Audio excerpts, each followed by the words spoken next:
साथियों नमस्कार। खबर छत्तीसगढ़ के आज के बुलेटिन में आप सभी का स्वागत है।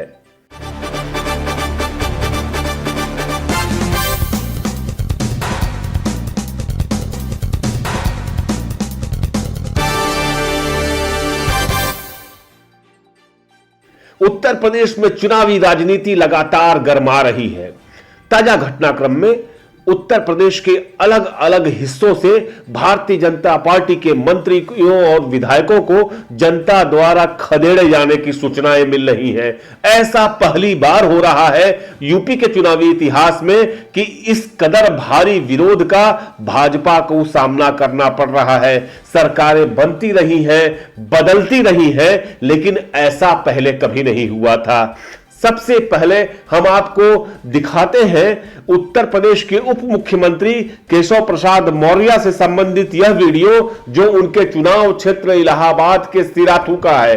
2 दिनों पहले जब डिप्टी सीएम वहां पर गए तो जनता ने न सिर्फ उनको हाय हाय के नारे लगाए बल्कि चोर चोर कहते हुए उन्हें वहां से खदेड़ दिया। पहले आप यह वीडियो देखिए।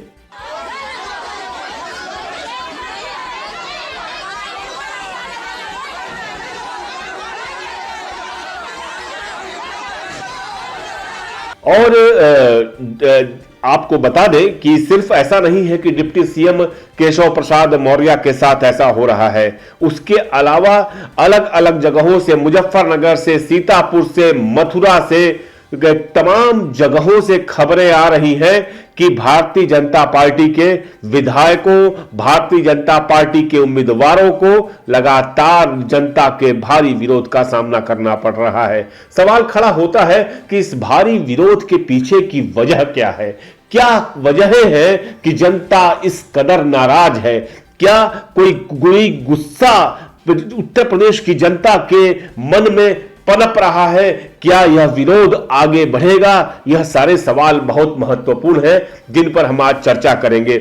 आपको बता दें कि पिछले 5 सालों में उत्तर प्रदेश में कानून व्यवस्था की स्थिति लगातार अराजक रही है। आपको यह पता होगा कि हाथरस जैसा एक जघन्य कांड, बलात्कार कांड वहां पे हुआ। बहराइच में भी इस तरह की घटना घटी। साथ ही साथ प्रदेश में सीए एनआरसी के प्रदर्शन के दौरान जिस तरह से पुलिस के उत्पीड़न की घटनाएं घटी, जिस तरह से मुख्यमंत्री अल्पसंख्यकों, दलितों और पिछड़ों के घर पे बुलडोजर चलाने की बात कहते थे, जनता में नाराजगी होनी स्वाभाविक थी। यह बात उत्तर प्रदेश में कही जाने लगी कि यूपी में थानों पर एक ही जाति यानी योगी आदित्यनाथ की जो जाति है राजपूत, उसके अलावा अन्य किसी जाति के अधिकारी की थानाध्यक्षों के रूप में तैनाती नहीं की गई। यही नहीं, सिर्फ जो जिलों के कप्तानी और जिलों के जिलाधिकारी का काम था वह भी एक जाति विशेष तक सीमित कर दिया गया। जबकि उत्तर प्रदेश का समाज जो है वो बहुरंगी समाज है, तो हर समाज के लोग अपना प्रतिनिधित्व चाहते थे, जो कि संभव नहीं हुआ। नतीजा यह निकला कि जब जन सुनवाई कम हुई, जनता को न्याय नहीं मिला, तो उसके बाद कोई विकल्प रह नहीं जाता था। जनता ने अंततः चुनाव तक का इंतजार किया और जनता अब विधायकों को और उम्मीदवारों को अपने क्षेत्र से भगा रही है। हम आपको एक दूसरा वीडियो दिखाना चाहेंगे और ये राज्य मंत्री हैं सुरेश पासी। इनका वीडियो आप देखिए और आपको अंदाजा लगेगा कि पब्लिक की नाराजगी किस कदर है।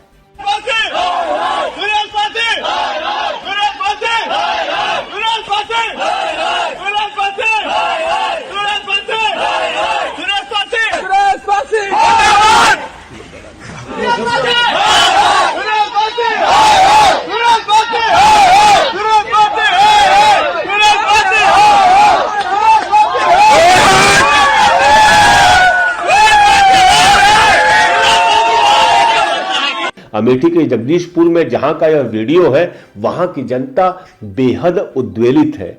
तो मैं आपसे बात कर रहा था कि किस तरह से कानून व्यवस्था की स्थिति लगातार खराब हुई और जनता की लगातार अनदेखी की गई। सिर्फ कानून व्यवस्था के मसले पर ही नहीं, जनता अपने विधायकों से, अपने द्वारा चुने गए जनप्रतिनिधियों से स्वास्थ्य के मुद्दे पर, खेती किसानी के मुद्दे पर, पानी के मुद्दे पर, सड़कों के मुद्दे पर तमाम तरह की उनसे उम्मीदें रखती है। और लेकिन भारतीय जनता पार्टी के तमाम विधायक जो थे, तमाम मंत्री थे, वो सत्ता के नशे में इस कदर चूर हुए कि जनता को भूल गए, जनता को बिसरा दिया गया। आप यह देखिए, मथुरा के यह विधायक महोदय मथुरा से हैं और जनता से माफी मांग रहे हैं जब उनका भारी विरोध किया गया। ये बुलंदशहर के, मथुरा माफ करिएगा, बुलंदशहर के ये सियाना के विधायक है देवेंद्र सिंह लोधी। आपको याद होगा कि जो इंस्पेक्टर सुबोध सिंह की मौत हुई थी, उसमें उसके बाद उन्होंने बड़ा अपने आप में विवादास्पद बयान दिया था। अब यह कह रहे हैं कि हम जनता से उसके चरण छूकर माफी मांग रहे हैं और भविष्य में ऐसी गलती नहीं होगी। पहले यह वीडियो देखिए आप। बोलो, मैं साना विधायक से देवेंद्र सिंह लोधी। मैं अपनी क्षेत्रीय जनता में सभी लोगों से अपील करता हूँ, जो मेरे पर अब तक गलती हो गई है, मैं सभी के श्री चरणों में अपना मत्था टेक कर सभी से माफ़ी मांगता हूँ। आगे भविष्य में मेरे से ऐसी कोई गलती नहीं होगी। दरअसल हमें इस बात को नहीं भूलना चाहिए कि कोविड के दौरान उत्तर प्रदेश में बेहद अराजकता की स्थिति रही। राज्य सरकार लगातार आंकड़े छिपाती रही। मुख्यमंत्री खुद कोविड पॉजिटिव थे तो वो जनता के बीच में नहीं आए और ऑक्सीजन के अभाव में लाखों मौतें हुई। वह जनता अब कैसे भूल सकती है उस त्रासद वक्त को? तो उसको मौका मिला है तो वह अपना विरोध कर रही है, उम्मीदवारों को भारतीय जनता पार्टी के भगा रही है। कोविड के दौरान देश में सबसे ज्यादा अराजक स्थिति कहीं पर थी तो वह उत्तर प्रदेश में थी। उस वक्त के तमाम वीडियोज इस बात के गवाह हैं। एक शॉर्ट वीडियोज हम आपको दिखाते हैं, आप इसको देखिए। यह आपको याद होगा कि किस तरह से लखनऊ के शमशान गृह में जब वीडियोज वहां के वायरल होने लगे तो वहां पर योगी सरकार ने पर्दा लगा दिया था। आप फिलहाल इस वीडियो को देखिए जो उत्तर प्रदेश की असल कहानी को कह रहे हैं। कोरोना महामारी के दौर में सरकार की नाकामियों के कारण लाखों जिंदगियां खत्म हो गई। ट्रेन में भूख के मारे तो कहीं सड़क हादसों में न जाने कितने गरीब लोगों की जान गई और यह सरकार मूक दर्शक बनी रही।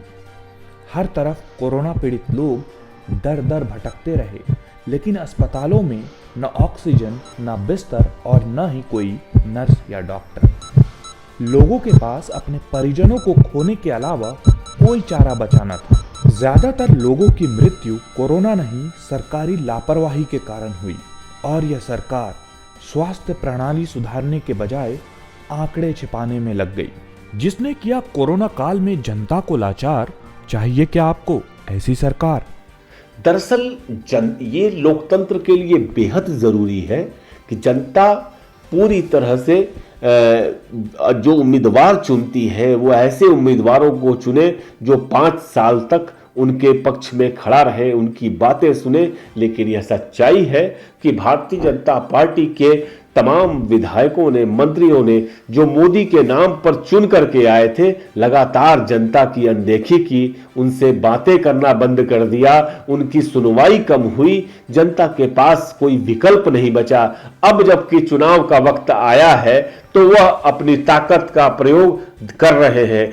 मुझे लगता है कि वह इस प्रयोग को न सिर्फ अभी सड़क पे कर रहे हैं बल्कि ईवीएम में भी अपनी ताकत दिखाएंगे। यह जो वक्त है वो भारतीय जनता पार्टी के लिए आत्ममीमांसा का है।